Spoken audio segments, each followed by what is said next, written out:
Class 12 का most subjective question हम करवा रहे हैं, ठीक ना। इसमें क्या है, केमिस्ट्री का हम करवा दिए हैं, अब करवा रहे हैं फिजिक्स का, ठीक ना। फिजिक्स का है 10 गैस क्वेश्चन, ठीक ना। VVI बोर्ड एग्जाम 2025 के लिए, 2025 बोर्ड एग्जाम के लिए बहुत ही इम्पोर्टेंट क्वेश्चन रहेंगे, ठीक ना।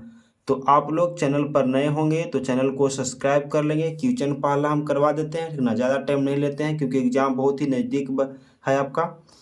तो क्वेश्चन 1 है कि सम विभव किसे कहते हैं। सम विभव किसे कहते हैं, तो आंसर में देना है कि जब प्रत्येक बिंदु पर विभव की संख्या समान होती है उसी को हम सम विभव कहते हैं, ठीक ना। जब क्या, तो जब प्रत्येक बिंदु पर, ठीक ना, जो विभव की संख्या होती है हमारे क्या होती है, तो समान होती है, यानी इक्वल होती है, यानी बराबर होती है, ठीक ना। उसी को क्या कहते हैं, तो सम विभव कहते हैं, ठीक ना। इस प्रकार से आंसर लिखेंगे, ठीक ना। क्वेश्चन नंबर 2 देखेंगे जो कि मोस्ट सब्जेक्टिव क्वेश्चन है, ठीक ना। क्वेश्चन नंबर 2 बहुत ही इंपॉर्टेंट क्वेश्चन है कि टीबी संकेत के परिबंध सीमा को बढ़ाने के लिए किन्हीं दो बिंदुओं को लिखें, ठीक ना। जो टीबी के है, ठीक ना, प्रेवन मतलब क्या, जो उसका जो लेंथ है उस, ठीक ना, उसको बढ़ाने के लिए जो नेटवर्क होता है, जिससे कभी ये नेटवर्क नहीं पड़ता है, ठीक ना, तो छत पे जाते हैं। तो उसी प्रकार से जो इसका प्रेवन जो लिखा हुआ प्रेवन, तो प्रवन, तो क्या इसका हो जाएगा।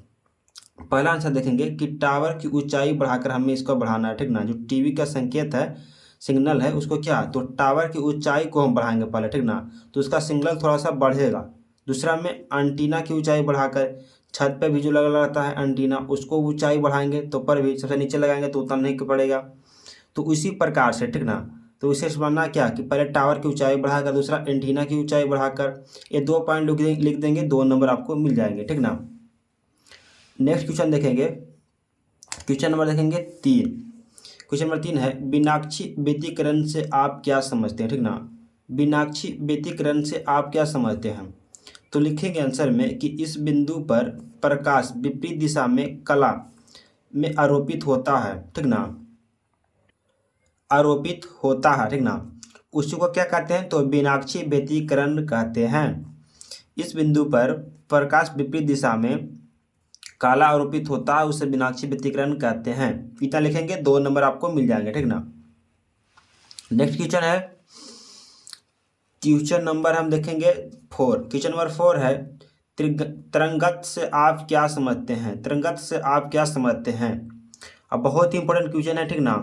तो आंसर में लिखेंगे कि जब किसी शांत जल में क्या, तो एक छोटा सा पत्थर को क्या करते हैं, फेंकते हैं, ठीक ना। तो परिघटन के चारों ओर क्या होता है, फैल जाता है, ठीक ना। जब पत्थर को फेंकते हैं तो बुलबुला ने चारों तरफ क्या हो जाता है, तो फैलने लगता है, ठीक ना। साथ ही पृष्ठ के प्रत्येक बिंदु पर समय के साथ क्या करने लगता है, तो दोलन करने लगता है।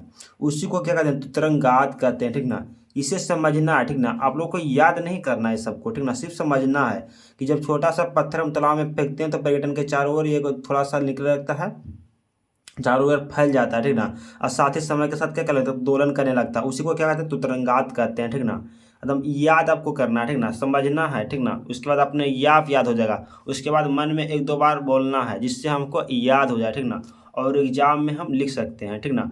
ऐसा नहीं कि रट के जाएँ तो एग्जाम में लिखेंगे, तो ऐसा नहीं हो पाएगा, ठीक है। तो आप लोग इसे समझेंगे क्वेश्चन को, ठीक ना। क्वेश्चन को एक बार और हम पढ़ देते हैं कि तरंगात से आप क्या समझते हैं। तो लिखना है जब किसी शांत जल में एक छोटा सा पत्थर को फेंकते हैं तो परिघटन के चारों ओर फैल जाता है। साथ ही ये पृष्ठ के प्रत्येक बिंदु पर समय के साथ दोलन करने लगता है, उसी को हम तरंगात कहते हैं। इतना लिखेंगे, 2 मार्क्स मिल जाएगा। ये लघुत्तरीय प्रश्न हम करवा रहे हैं, ठीक ना।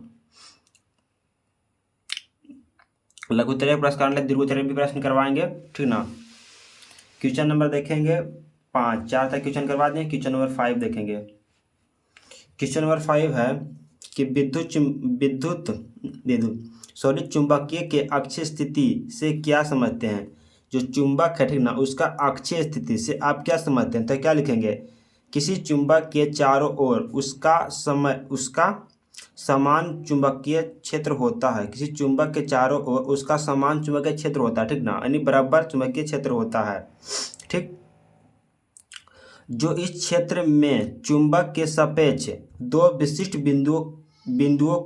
बिंदुओं के या को स्थिति को क्या तो पता लगाता है, उसी को क्या कहते हैं। यहाँ पे को कर देंगे तो बहुत इजी हो जाएगा याद करने में। को उससे चुंबक की अक्षीय स्थिति कहते हैं। पता लगाने में क्या करता है तो पता करता है, उसी को क्या कहते हैं तो चुंबकीय की अक्षीय स्थिति कहते हैं। ठीक है, चुंबक के अक्षीय स्थिति से आप क्या समझते हैं। किसी चुंबक के चारों ओर उसका समान चुंबकीय क्षेत्र होता है। ठीक ना, किसी चुंबक के चारों ओर उसका समान क्षेत्र होता है, पहले से क्षेत्र बनाया हुआ रखता है। ठीक ना, जो इस क्षेत्र में चुंबक के सापेक्ष दो विशिष्ट बिंदुओं के को या के ठीक ना स्थिति को पता लगाता है, दो स्थित बिंदुओं को विशिष्ट दो बिंदुओं को पता लगाता है। ठीक ना, उसी को क्या कहते हैं तो चुंबक के अक्षीय स्थिति कहते हैं। क्वेश्चन नंबर देखेंगे 6, विद्युत चुंबकीय तरंग किसे कहते हैं। विद्युत चुंबकीय तरंग किसे कहते हैं।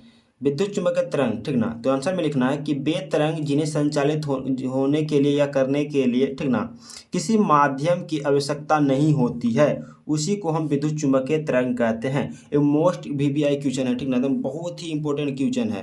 ठीक ना, कि विद्युत चुंबकीय तरंग किसे कहते हैं तो वे तरंग जिन्हें संचालित होने के लिए किसी माध्यम की आवश्यकता नहीं होती है। ठीक ना, किसी माध्यम की आवश्यकता नहीं होती है। ठीक ना, उसी को ही हम क्या कहते हैं, उसी को कहते हैं विद्युत चुंबकीय तरंग। ठीक ना, क्वेश्चन में देखेंगे 7। क्वेश्चन नंबर 7 है कि नमन कोण से आप क्या समझते हैं। नमन कोण से आप क्या समझते हैं, तो आपको आंसर में देना है कि चुंबकीय क्षेत्र की दिशा और तथा क्षैतिज घटक की दिशा के बीच बने कोण को ही हम क्या कहते हैं नमन कोण कहते हैं। ठीक ना, तो अब वहाँ पे पूछेगा क्वेश्चन में कि नमन कोण क्या कहते हैं या किसे कहते हैं या क्या समझते हैं, तो आपको आंसर में लिखना है कि विद्युत चुंबकीय ठीक ना या चुंबकीय क्षेत्र की दिशा तथा क्षैतिज घटक की दिशा के बीच बने कोण को ही नमन कोण हम कहते हैं। ठीक ना, इतना लिखेंगे आपको 2 मार्क्स मिल जाएंगे। नेक्स्ट क्वेश्चन है क्वेश्चन नंबर 8 है, प्रकाश का वर्ण विक्षेपण क्या है। ये 10 में भी पूछा जाता है, 12 में भी पूछा जाता है, तो बहुत सारे एग्जाम में पूछा जाता है। ठीक ना, बहुत ही इंपॉर्टेंट क्वेश्चन है और 12 में तो बहुत ही इंपॉर्टेंट क्वेश्चन है, 10 में भी बहुत इंपॉर्टेंट क्वेश्चन है। ठीक ना, क्वेश्चन क्या है कि प्रकाश का वर्ण विक्षेपण क्या है, तो आंसर में लिखेंगे जब प्रकाश की किरण एक प्रिज्म से होकर गुजरती है तो 7 रंगों में क्या हो जाती है विभक्त हो जाती है। इसी घटना को ही क्या कहते हैं प्रकाश का वर्ण विक्षेपण कहते हैं। ये मेरा क्या है तो प्रिज्म बना देते हैं, एक प्रिज्म है।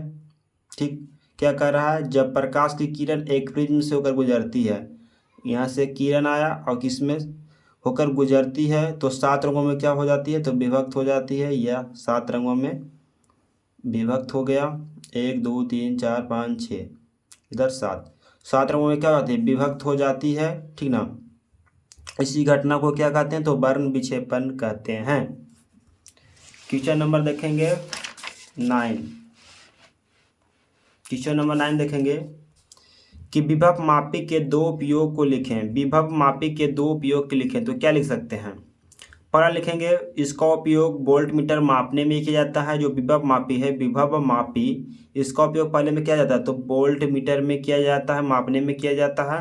तथा या दूसरा लिख सकते हैं, तथा नहीं दूसरा लिखेंगे इसका उपयोग प्रतिरोध को मापने में किया जाता है। पहला वोल्ट मीटर, दूसरा प्रतिरोध को मापने में किया जाता है।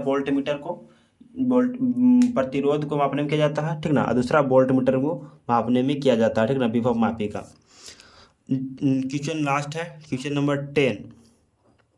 क्वेश्चन नंबर 10 कि विद्युत धारता से आप क्या समझते हैं या किसे कहते हैं, तो लिखेंगे आवेश और विभव के अनुपात को ही विद्युत धारता कहते हैं। आवेश और विभव के अनुपात को ही विद्युत धारता कहते हैं। इसे हम C से सूचित किया जाता है या करते हैं। ठीक ना, इस प्रकार से भी हम लिख सकते हैं।